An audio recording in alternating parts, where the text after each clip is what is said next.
There's a guy behind you right now. You can't see his face, but you can feel him. He's maybe 6 feet off your bumper doing 70 on the highway, and he's been there for the last 4 miles. You're already going 5 over the speed limit. There's a car in front of you.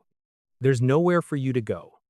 And yet, here he is, glued to your rear end like he's being towed. You feel your jaw tighten.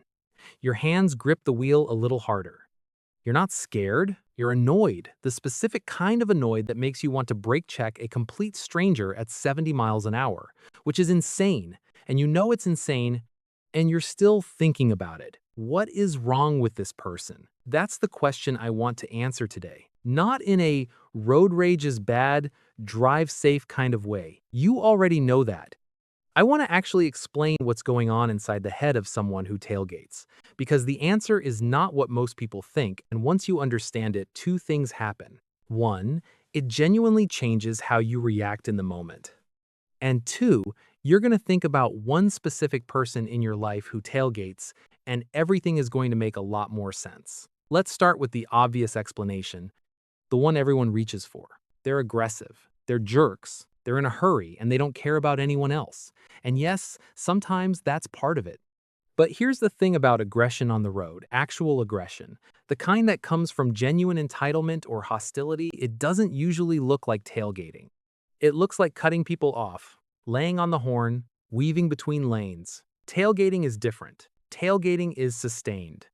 Tailgating requires staying in one place, right behind you, maintaining that uncomfortable proximity for minutes at a time. That's not the behavior of someone who's just in a hurry. That's the behavior of someone who needs something from you. And that word needs is where this gets interesting. Psychologists who study driving behavior have identified something they call displaced aggression. The idea is straightforward. When people feel frustrated, threatened, or out of control in some area of their life, they look for somewhere else to release it. Driving is a perfect container for this because it offers something daily life often doesn't, a situation where you're anonymous, you're enclosed in a metal box, and the social consequences for expressing frustration are basically zero. Nobody knows who you are. Nobody can follow you home. You can be someone different in this car for 45 minutes. So when someone is riding your bumper on I-95, there's a very real chance that what's happening has almost nothing to do with you, your speed, or your driving. You just happen to be in front of someone who walked out of a conversation they couldn't win, or a job that makes them feel powerless, or a relationship where they don't feel respected, and the road became the first place they could feel like they had any control over anything. You became the outlet. Congratulations. But here's where it goes deeper, because displaced aggression explains the anger, but it doesn't fully explain the behavior. Why tailgating specifically? Why this particular move closing the gap, pressuring someone from behind, making them feel like they have to speed up or move over? The answer comes down to something called dominance signaling. In almost every social species on the planet, there are behaviors that exist purely to establish hierarchy. To communicate, without words, who's in charge. Humans do this constantly, in boardrooms, in relationships, in the way people stand and talk and take up space.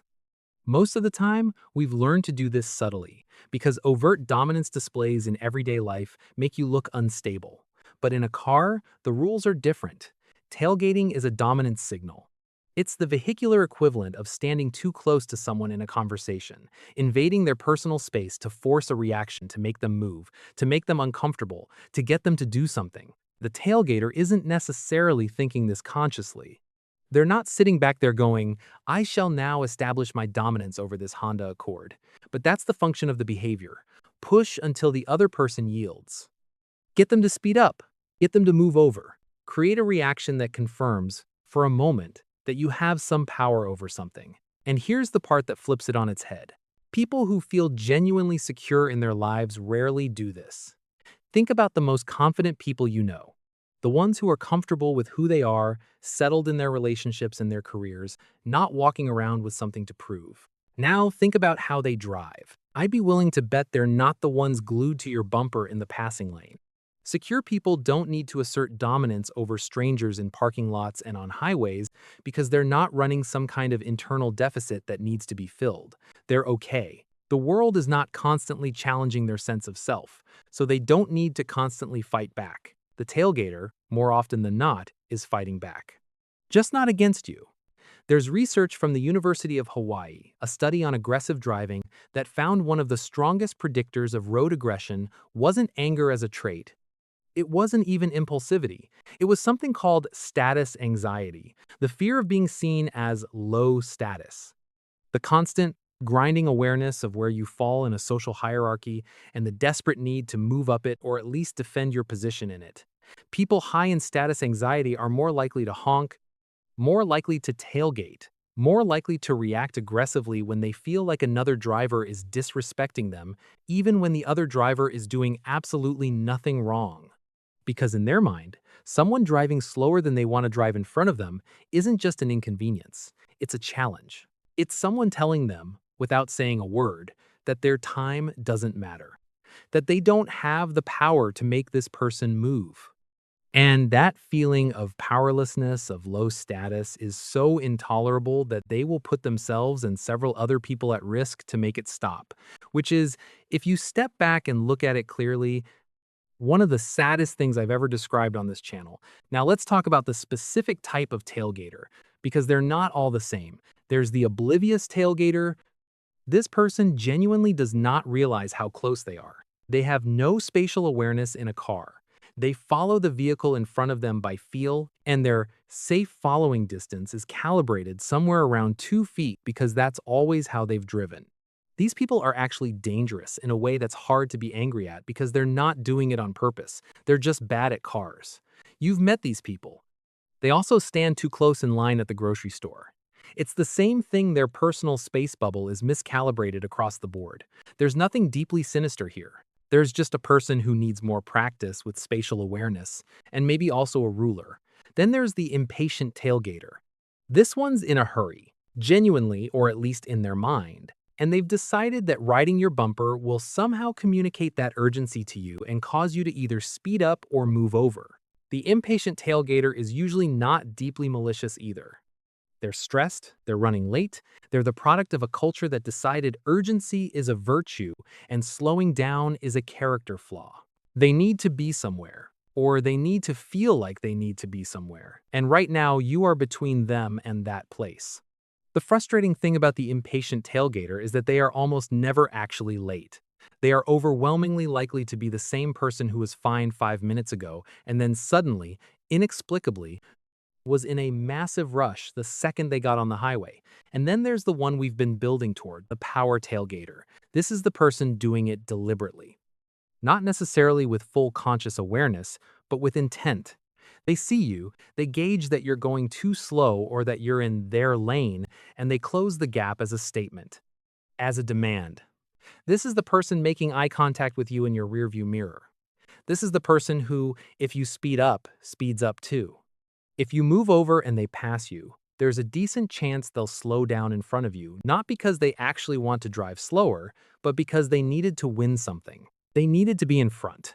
They needed to establish that in this 40-second interaction between two strangers who will never meet again, they came out on top. The power tailgater often drives a truck or a performance car, not because all truck or performance car drivers tailgate, they don't, but because the choice of vehicle is sometimes part of the same psychological package.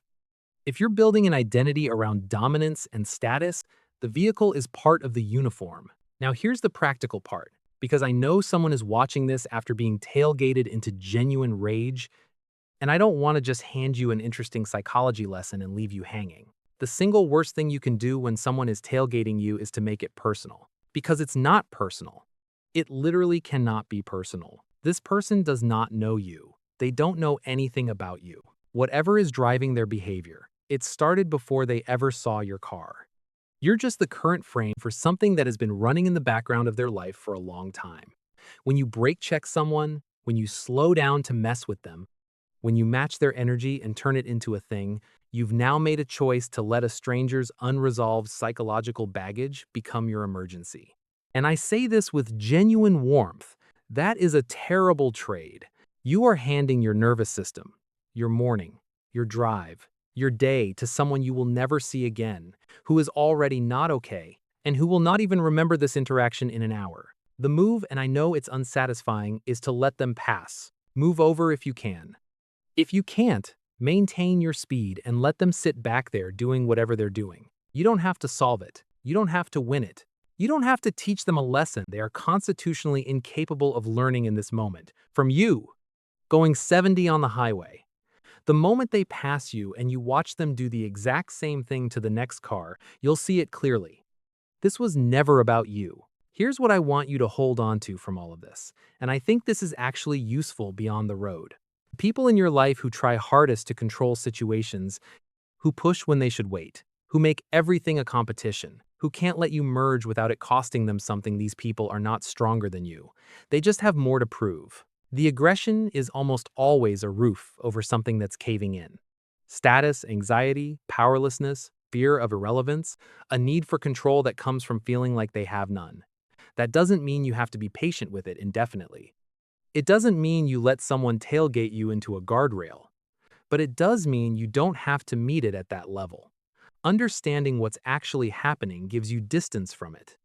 And distance, on the road and in life, is almost always the thing that keeps you safe. The guy riding your bumper right now is not a threat. He's a person running a program that predates this car ride by years, probably decades. Let him pass. Let him go be in front of something. He needs it more than you do. You're already ahead of him in every way that counts.